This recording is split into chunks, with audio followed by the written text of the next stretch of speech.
48 जिल्ह्यांची कार्यकारिणी पूर्ण झालेली आहे।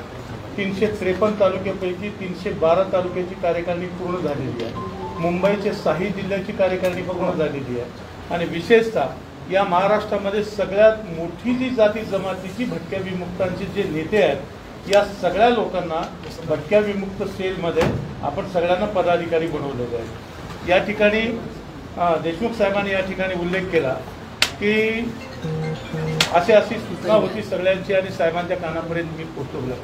साहेब मी जवळजवळ नाही म्हटलं तरी पौरादेवीला साहेब यावं म्हणून गेल्या 10-5 वर्षापासून मी विनंती करतोय। दुसरी गोष्ट राष्ट्रवादी विजयंती सेलच्या माध्यमातून मी साहेबांना वेळोवेळी विनंती करतोय, साहेब हे समाजाची मीटिंग लावा, भेट द्या, दर्शन द्या।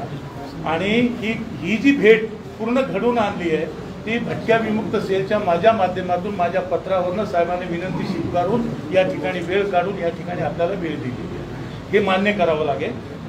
या ठिकाणी आपले दैवत आदरणीय पवार साहेब आपल्याला मार्गदर्शन करतो।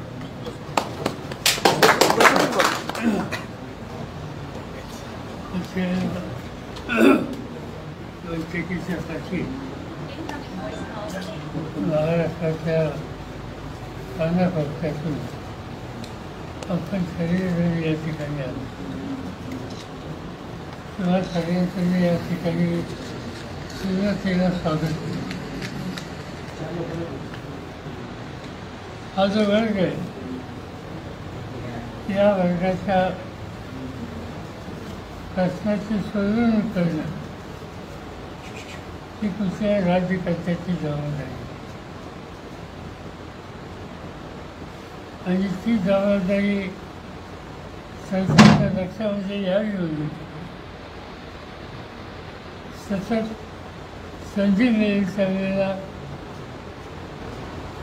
उपलब्ध असलेल्या व्यासपीठावर या सगळ्या प्रश्नाची आणि सुखदुःखाची बांधणी काही लोक वाहण्यासंबंधी करतात।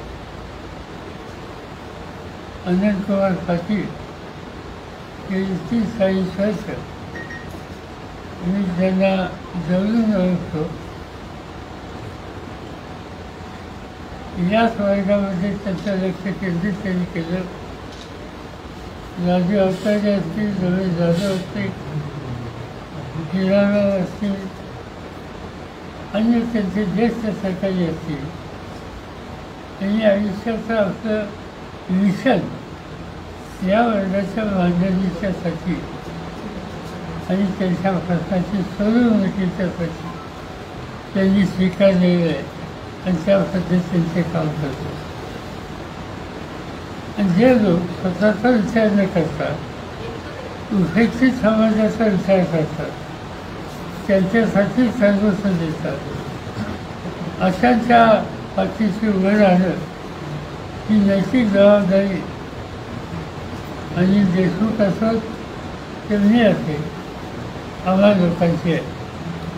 आणि मला आनंद आहे की गेली काही वर्ष मी बघतोय हिरालाल हा प्रश्न सतत मांडतायत वेगवेगळ्या व्यासपीठावर जिथं संधी मिळेल तिथंही दुखणं मांडतात।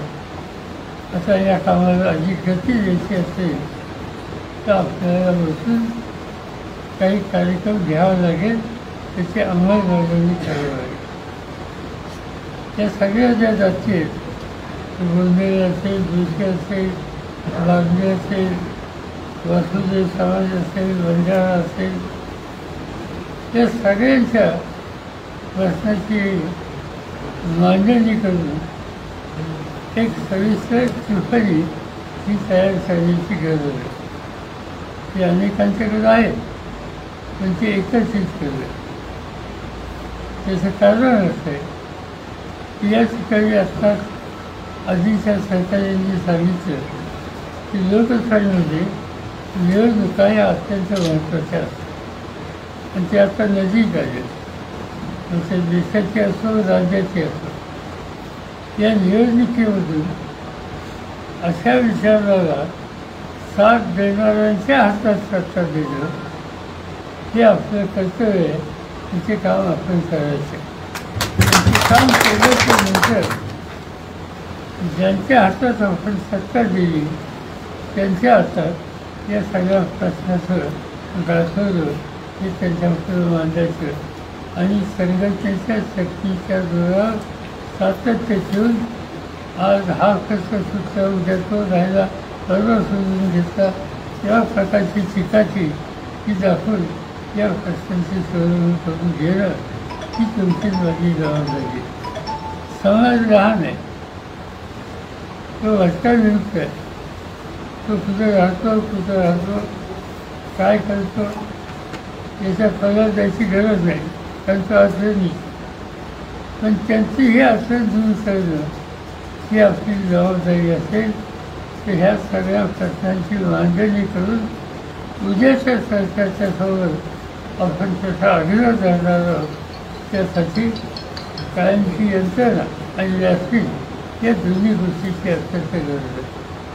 मी या ठिकाणी एवढंच सांगू इच्छितो की जे काही व्यासपीठ सुरू करा त्या व्यासपीठातून जे काही दुसरं मांडाल त्याची सोडवणूक करण्यासाठी जे काही करावं लागेल ती करण्याची भूमिका आणि देशमुख असेल किंवा मी असेल किंवा आमचे सहकारी असतील त्यांच्याकडून जाईल. पण शेवटी राजकारण कशासाठी त्याला समाज करणं उपेक्षेचा घटक हा सहभागी नसेल तर त्या राजकारणाला काही अडचण नाही.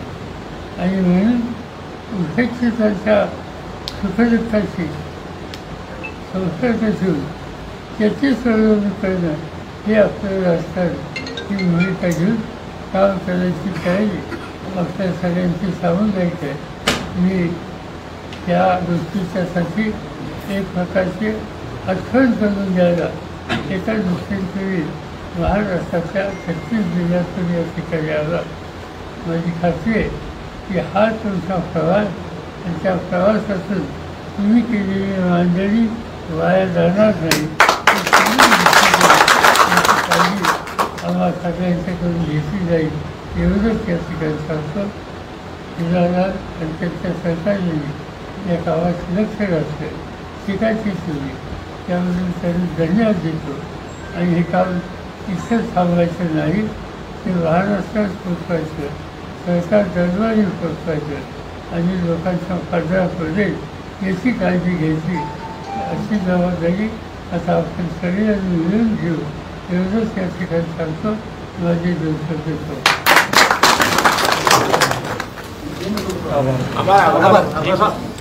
बाकीची भाषा 2 मिनिटं उठवू नका.